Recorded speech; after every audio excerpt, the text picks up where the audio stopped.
thanks so much, Morgan, for coming on the show. Really appreciate your time.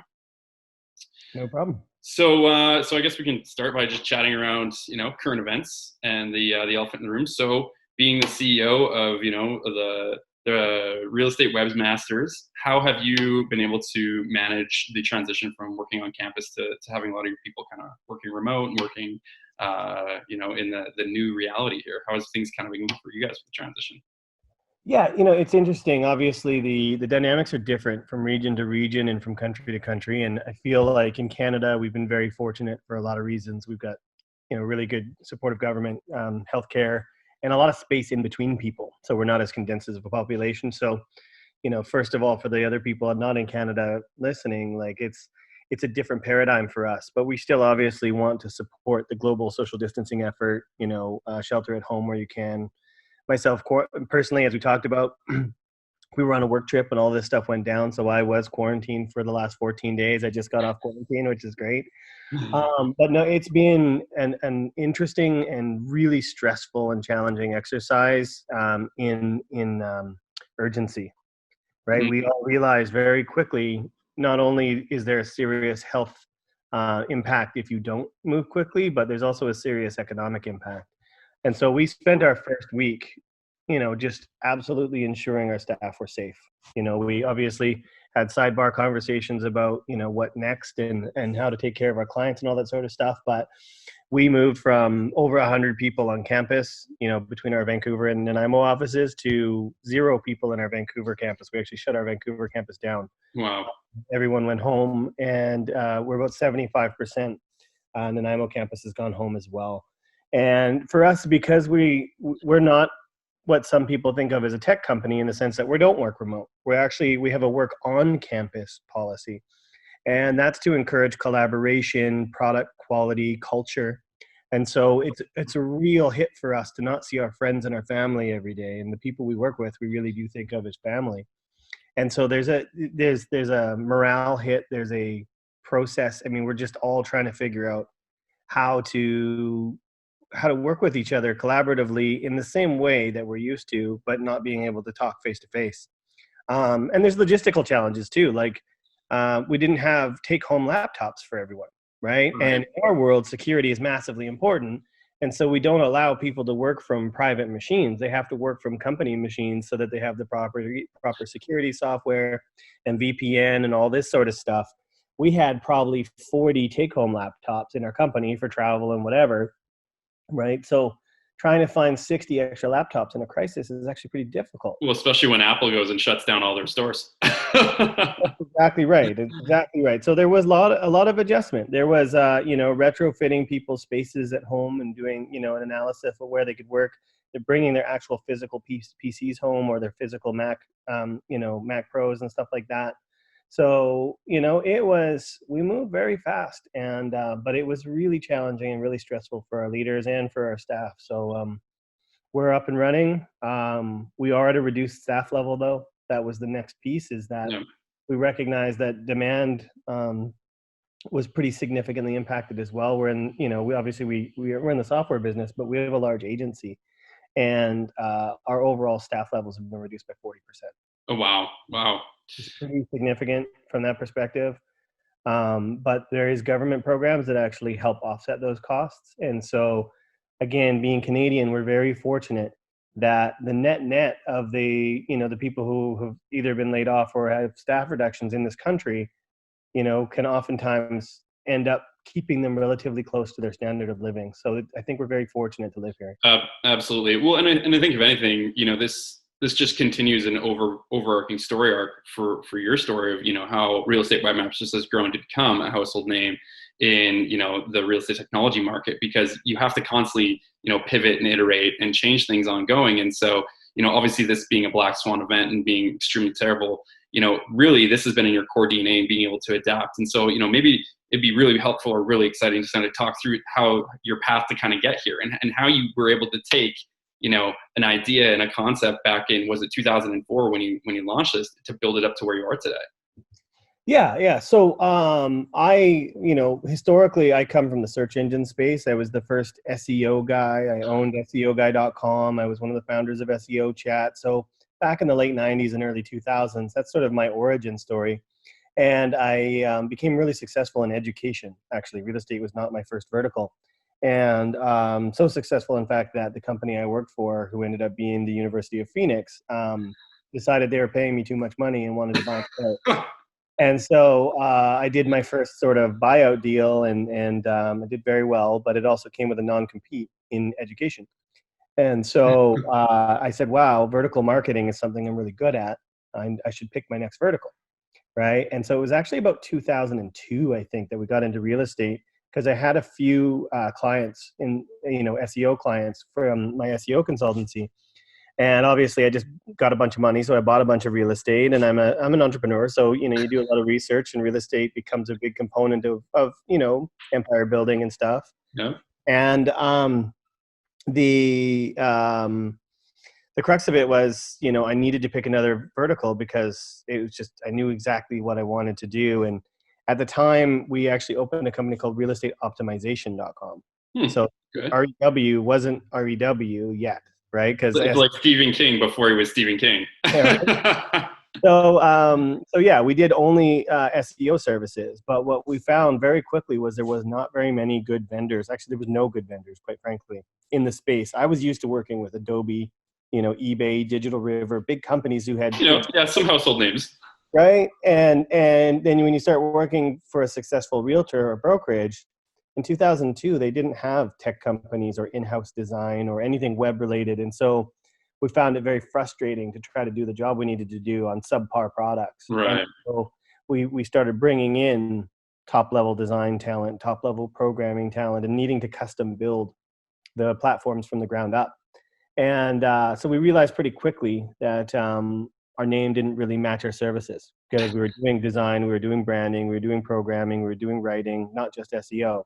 So yeah, April 9th, 2004, we rebranded. Okay, gotcha. Yeah, so that's where Real Estate Webmasters comes from. It's sort of real estate optimization was what we were doing, but then we realized we're actually fully rounded real estate webmasters. And so, that's the origin story for REW. Gotcha. It's so interesting, because if you think about it, like 2002, so we're talking pre-Facebook, we're talking pre-iPhone. I mean, BlackBerry is just becoming a name at that point.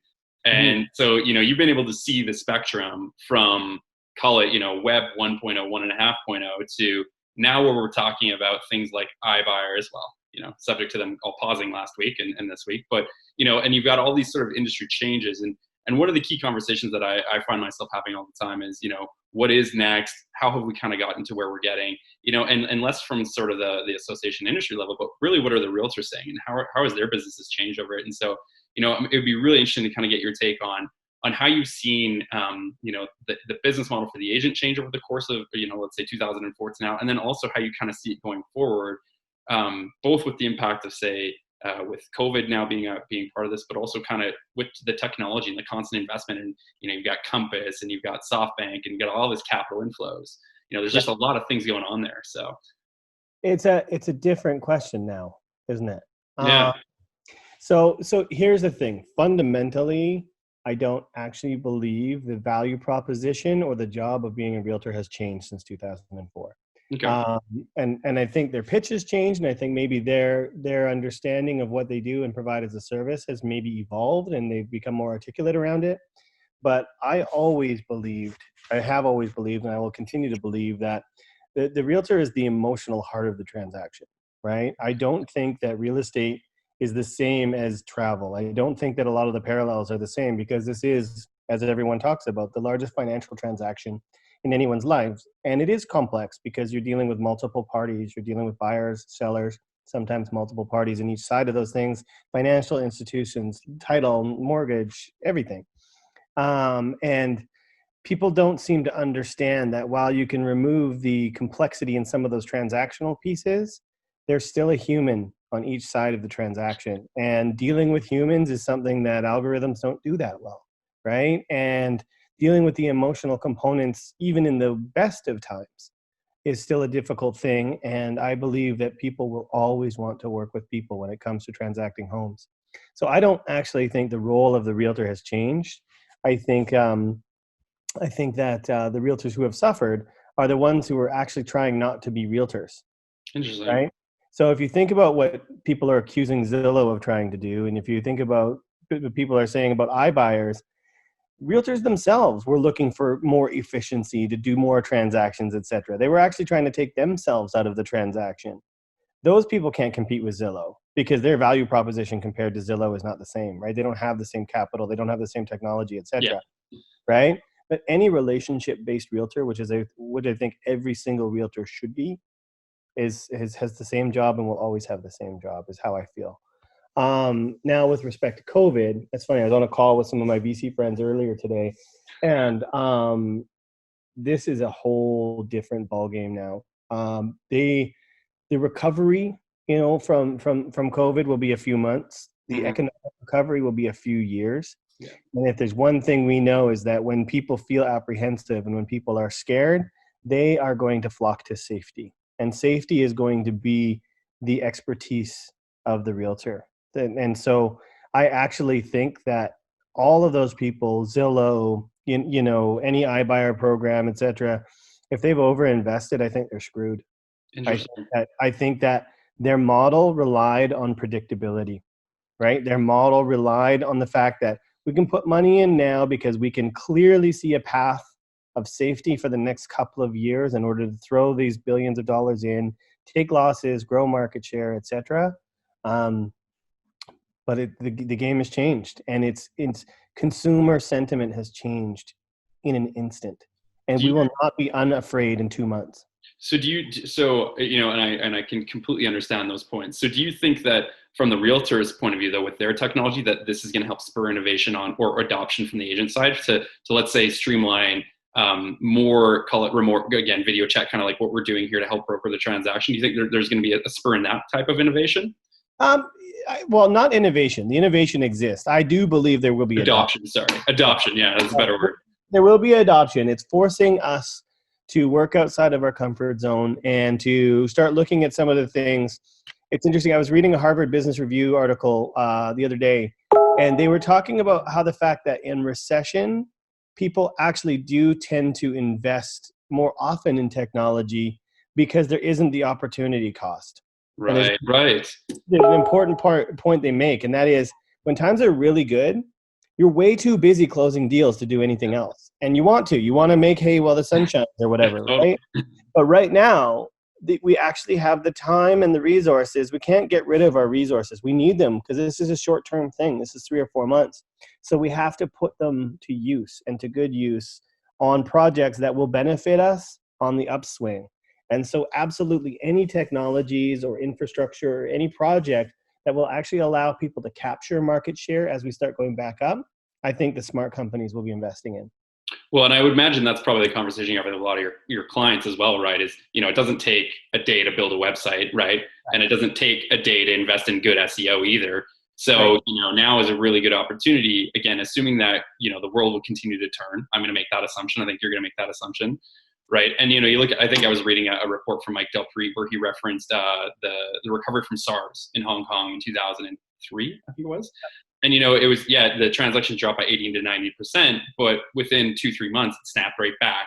There wasn't it didn't make up the loss, but it brought back to typical levels. So again, depending on where you're viewing the world, I guess it's is now that time to invest in those tools like Yeah.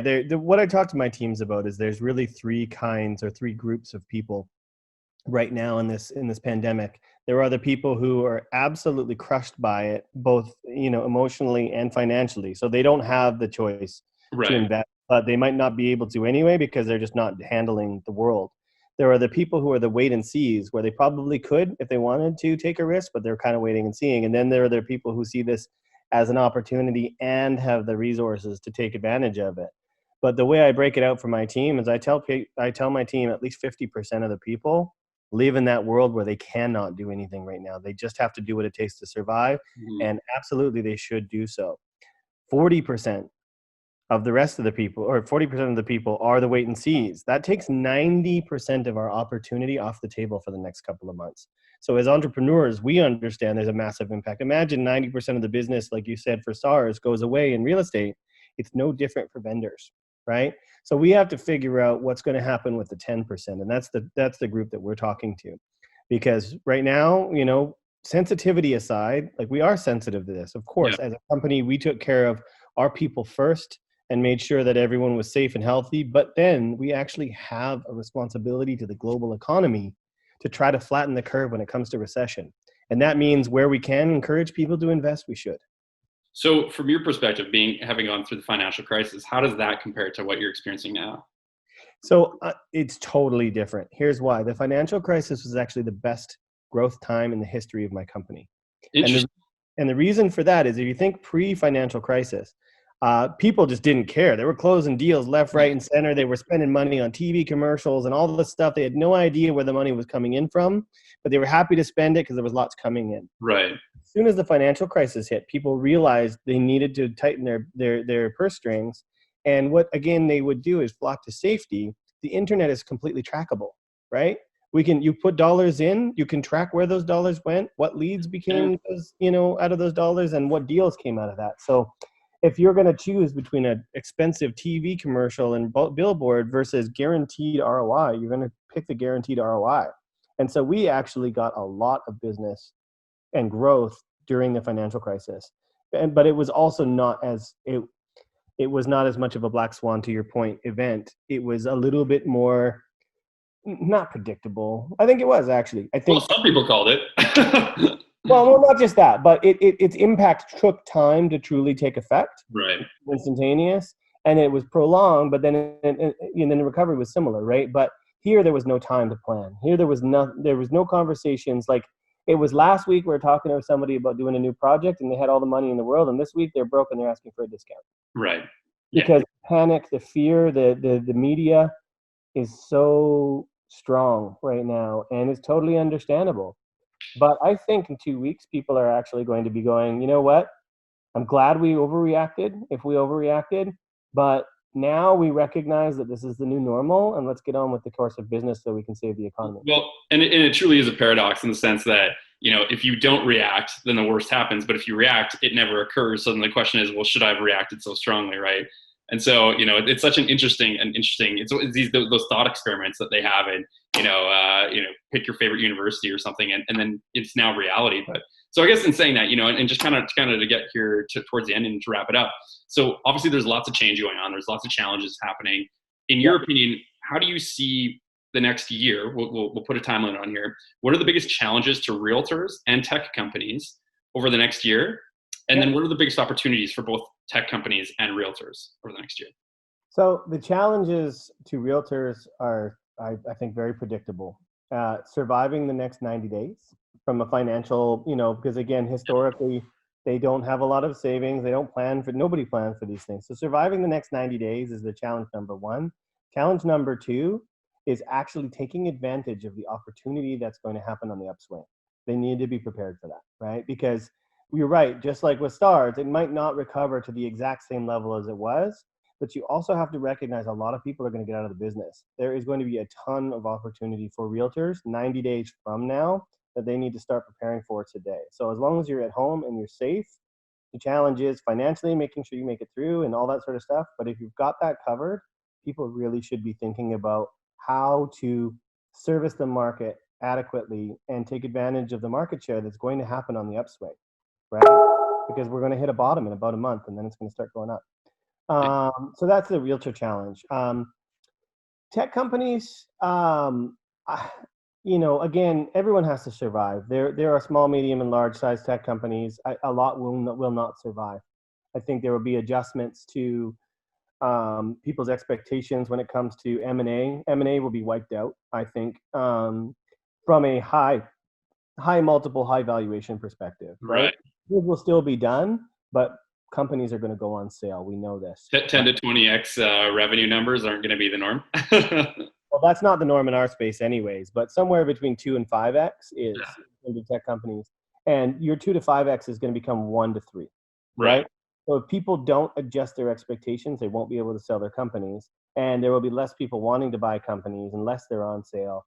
And a lot of the companies who could have sold 6 months ago and should have, quite frankly, will actually just go out of business because they won't be able to adjust. So short term, there's going to be all kinds of chaos in that sort of space. Longer term, though, very similar to the realtors, we all have the opportunity to take market share.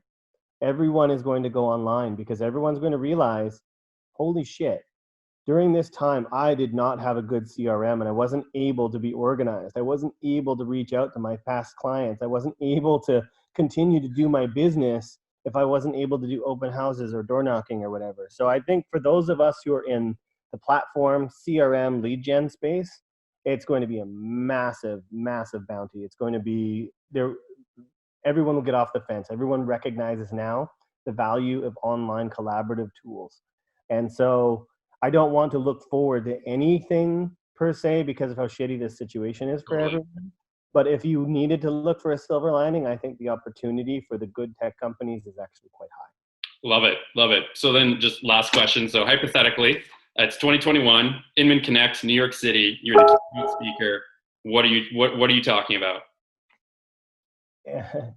Inman 2021 in New York and the keynote speaker. Yeah. I'm probably talking about the resurgence of the realtor. I probably am. To be honest, it's this concept that their value becomes greater in adversity, I think is an important concept. And I think reminding them of that, right? Reminding them that your true value is the fact that you are the heart and the soul of the transaction. You know, we say it a lot, but people still get distracted by trying to be a tech company or trying to be a lead gen company or trying to be something they're not, right? I believe the resurgence of the realtor, I in a crazy way, and I hate to say this, I feel like COVID in some ways will have saved realtors. Interesting. Yeah, Hmm. it's a concept I've been thinking about, right? Is that it will have re-emphasized their value in the transaction. Well, if anything, I think what it's proven is that we crave social interaction. Mhm. And, as we said at the beginning here, relationships are so essential when you're brokering the single largest financial asset for most people.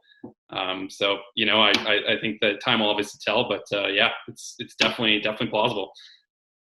So yeah, we'll see. We'll see. Maybe you can ask me in New York. Yeah, I hope so. I hope to start seeing people in person again. That would be good. But Anyways, thanks stay so much for doing this, Morgan. I really, really appreciate your time. no problem. Thanks, bud.